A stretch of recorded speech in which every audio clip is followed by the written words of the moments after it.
क्या जरूरत है आपकी सुरक्षा की? पूरी दिल्ली के अंदर तो सीसीटीवी कैमरे लगाई दिए, पैनिक बटन और लगा देते हैं, हर खंबे के ऊपर दिल्ली पुलिस भंग कर देते हैं। क्या जरूरत है? अरे layers and layers of security होती है किसी भी समाज के अंदर सुरक्षा की। एक लेयर ऑफ सिक्योरिटी बसों के अंदर है सीसीटीवी कैमरे की, एक लेयर ऑफ है पैनिक बटन की, एक है बस मार्शल की।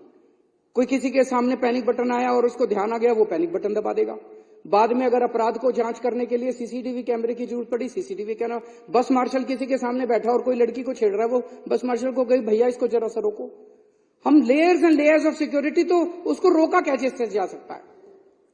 तो उन्होंने कहा ठीक है मैं नहीं रुकने दूंगा, और फिर उन्होंने फाइल के ऊपर आदेश कर दिया कि इनको हटा दिया जाए। जिस दिन ये अखबार के अंदर छपा था, मेरे को याद है जिस दिन उन्होंने आदेश किया था 2 दिन पहले अखबार के अंदर छप गया था कि एलजी साहब रोकने वाले। मैंने फोन किया एलजी को, सवेरे सवेरे उठ के 8 बजे मैंने फोन किया, सर ये अखबारों में मैं क्या पढ़ रहा हूं, आपने मेरे को प्रॉमिस किया था कि आप इनको नहीं हटाओगे, आप क्यों हटा रहे हो इनको?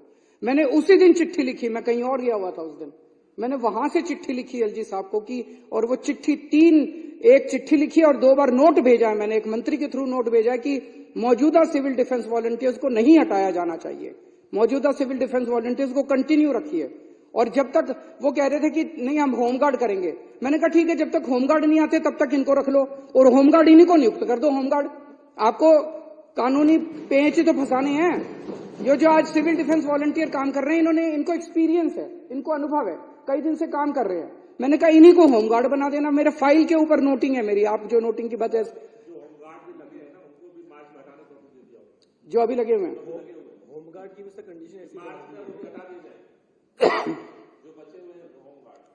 होमगार्ड की कंडीशन, और अब खुद हटा के बीजेपी वाले उनके धरने में जाके टेस्ट हुए अपने मगरमच्छ के आंसू बहा रहे हैं। शर्म आनी चाहिए आप लोग, थोड़ी सी शर्म बची है तुम लोगों के अंदर तो डूब मरो चुल्लू भर पानी के अंदर। तुम लोग इस तरह की गंदी राजनीति करते हो, खुद ही हटवाते हो और खुद ही उनके उसमें धरने में जाके तुम रोना रोते हो। अभी आपने कहा इनको नियमित किया जाना चाहिए, करने को तैयार हूं मैं, चलो मैं और तुम चलते अभी एलजी साहब के पास। अभी आपने कहा चलो मेरे साथ, अगर माइक के लाल हो तो चलो मेरे साथ, अभी एलजी साहब के पास चलो, मैं करने को तैयार हूं, मैं जहां साइन करोगे खाली कागज पे दस्तखत करने को तैयार हूं, एलजी से करा के लाओ।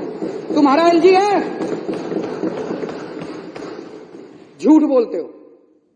जिस फाइल पे दस्तखत करने इनकी बहाली के लिए मैं अभी तैयार हूं, फाइल पे साइन करने के लिए, इनको नियमित करने के लिए मैं अभी तैयार हूं साइन करने के लिए। नौटंकी मत करो, नौटंकी मत करो, नाटक मत करो, गंदी राजनीति मत करो। कल मेरे को एक चिट्ठी लिखी है एलजी साहब ने, मैं इनकी मांग का समर्थन करता हूं। मैंने बार बार एलजी साहब से 2 ही बात कही है और वो होनी चाहिए। मैं इसका भी समर्थन करता हूं कि एक तो ये जब तक बहाली नहीं होती नए लोगों की, इनको जारी रखा जाए, और दूसरा ये कि जब ये इनकी बहाली होगी तो इन्हीं लोगों को दूसरे होमगार्ड की तरह नियुक्त कर दिया जाए। मैंने 1 हफ्ते पहले भी फोन किया एलजी साहब को, मैंने कहा जो तुमने अब एड निकाला है, इस एड में लिखा हुआ है, इस एड में इनको कोई वेटेज नहीं दिया हुआ पुराने वालों को। मैंने कहा सर आपने भी प्रॉमिस किया था, मैंने भी प्रॉमिस किया था कि इनको वेटेज दिया जाएगा, वेटेज क्यों नहीं दिया? हाँ मैं कराता हूं, कराते नहीं है, फिर वेटेज क्यों नहीं दिया जा सकता इनको? अब ये कहां जाएंगे? इनकी तो उम्र होली, नौकरी लेने के लिए कहां जाएंगे? इनको वेटेज क्यों नहीं दे सकते उसके अंदर? ना इनकी उम्र बची, ना इनका कुछ वो बचा, अब कैसे कहां नौकरी लेंगे? इनको वेटेज देने में क्या दिक्कत है? इनके पास हर एग्जाम में दिया जाता है जो पुराने वाले होते हैं। अब कल एलजी साहब ने मेरे को एक चिट्ठी लिखी है, चिट्ठी बहुत गंदी है, उसमें भाषा बहुत ही गंदी है। आप लोग पेटी पॉलिटिकल गेम्स के लिए काम कर रहे हैं। You are passing the buck for your own inefficiency. अपने स्पीकर साहब को बता देना, स्पीकर को मेरे अंडर में आते हैं क्या? एलजी को यह भी नहीं पता कि जुडिशरी